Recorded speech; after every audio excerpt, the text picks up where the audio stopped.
থেকে যতই পালাও মরণ তোমায় লইবে গিরি, যদিও সুদূর আকাশ পানে পালাও হেথায় লাগিয়ে সিঁড়ি।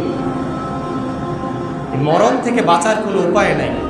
মৃত্যু সময়টা আল্লাহ তাআলা সকলের জন্য নির্দিষ্ট করে দিয়েছেন, ফিক্সড করে দিয়েছেন।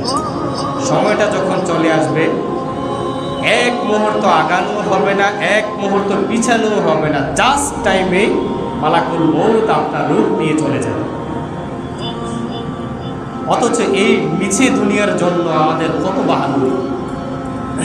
এই মিছে দুনিয়ার জন্য আমরা আল্লাহকে ভুলে যাই, নামাজ পড়ি না, আমরা আল্লাহর ইবাদত করি না, রাসূল সাল্লাল্লাহু আলাইহি ওয়াসাল্লামের সুন্নাহ মানি না।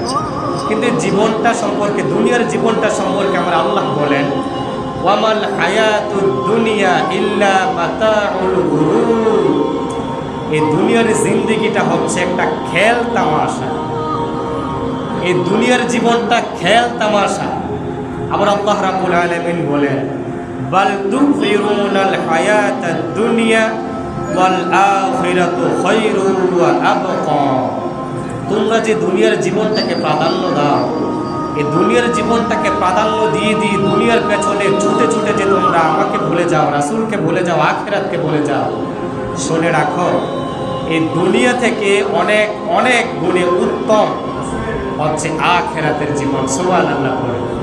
এই কারণে প্রিয় ভাইরা আমার, প্রিয় বাবারা আমার, আমি অনুরোধ করে বলবো, দুনিয়ার জন্য তো আমরা অনেক করলাম, আখিরাতের জন্য কি সামান অর্জন করলাম একটু কল্পনা করে, একটু আত্মসমালোচনা করে নিজেকে নিজে জিজ্ঞেস করো।